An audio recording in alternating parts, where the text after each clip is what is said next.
À tous les peuples épris de justice, je m'adresse à vous depuis mon pays natal, la République du Guinée, parce que l'heure est grave.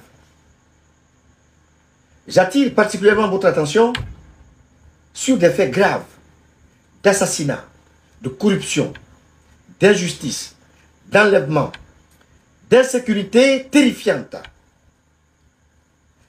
dans mon pays sous le magistère du CNRD.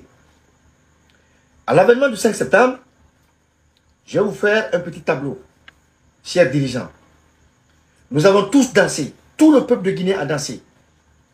Nous avons chanté l'hymne de la liberté. C'était dans une ambiance euphorique, oui. Mais c'était aussi avec plein d'espoir. Parce que la parole d'un dirigeant qui met brusquement fin à ce qui ressemblait à une monarchie est sacrée pour le peuple. Le CNRD a réussi à draguer le peuple par ses discours populistes, de lutter contre tous les maux dont souffraient les Guinéens. Nous ferons l'amour à la Guinée, car ce pays ne mérite plus qu'on le viole. La justice sera la boussole qui nous guidera, car nul ne mérite d'être injustement assassiné, enlevé ou torturé.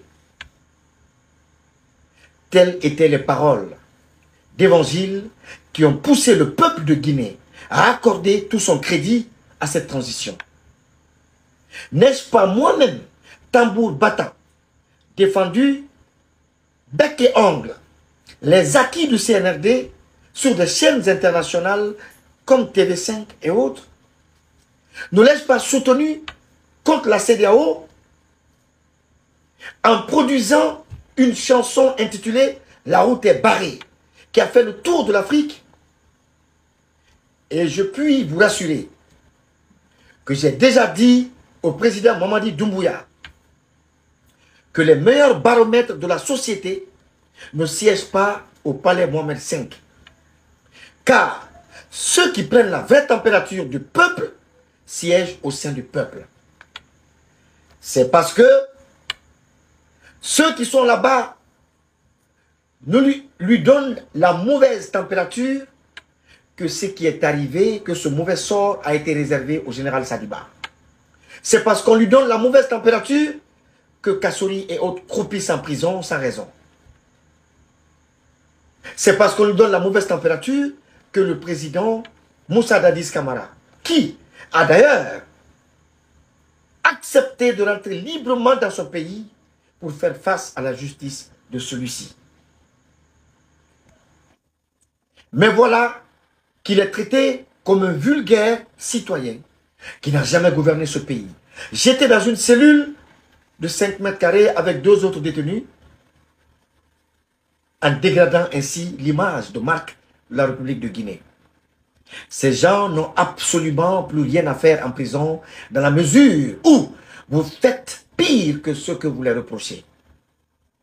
C'est donc avec beaucoup de regrets et de tristesse que je vous informe, chers dirigeants et influenceurs d'Afrique, que mon pays est en train de vivre une de ces périodes les plus sombres de son histoire, dans un monde aussi moderne et civilisé. Victime de viols massifs, de viols économiques, de viols physiques et même de viols psychologiques, des enlèvements, le musellement de toutes les voix dissonantes, la fermeture de tous les médias privés qui refusent de partiser avec le CNRD, la course à l'enrichissement personnel, l'emploi anticipé de plus de 6 000 fonctionnaires à la retraite pour cause non élucidée, le bradage, je dis bien, le bradage du plus grand gisement de fer de notre pays, notamment Simandou, l'achat de plusieurs armes de guerre avec l'argent du contribuable pour mater toute forme de manifestation et de protestation, l'emprisonnement illégal encore une fois et injuste des anciens dignitaires pour détournement de deniers publics, pendant que des maisons achetées ci et là au nom des membres du CNRD à coût de milliards avec l'argent du contribuable pousse un peu partout, au su et au vu du peuple de Guinée. Le refus catégorique de se prononcer sur la fin de la transition, comme le président Mamadi Doumbouya l'avait clairement dit lors de son interview avec M. Alain Foka, que j'interpelle aussi d'ailleurs sur la situation qui prévaut en République de Guinée. Il avait dit clairement qu'ils ne feront pas une seconde à la tête du pays après la date limite de la transition et que ni lui, ni aucun membre du CNRD ne sera candidat aux prochaines élections. Mais d'après les informations que je possède, le président du CNT, M. Dansa Kourouma, serait en train de manœuvrer afin de glisser subtilement et dangereusement un article qui pourrait permettre au président Mamadi Doumbouya d'être candidat aux futures élections présidentielles. Chers leaders et décideurs de l'Afrique et du monde, n'isolez pas la Guinée. N'isolez pas la Guinée. Penchez-vous sérieusement sur le cas de la Guinée pour lui éviter un bain de sang. Car, devant la volonté manifeste et le discours ostentatoire du CNRD à vouloir s'accrocher au pouvoir, au-delà de la date limite de la transition, on pourrait assister, je dis bien, on pourrait assister à pire que le 28 septembre 2009. L'heure est grave. C'est pourquoi je demanderai au président de l'UFDG, M. Selou Dalek Diallo, à celui de l'UFR, M. Sidia Touré, à rejoindre leur pays natal pour qu'ensemble, nous puissions sauver ce qui reste de notre patrimoine. Au peuple de Guinée, je demande une union sacrée face à cette dictature naissante qui va au détriment de nos aspirations profondes et fondamentales. Je demanderai à la jeunesse de vaincre la mort en vainquant la peur, car c'est seulement en vainquant la mort et la peur qu'on pourra vaincre nos ennemis.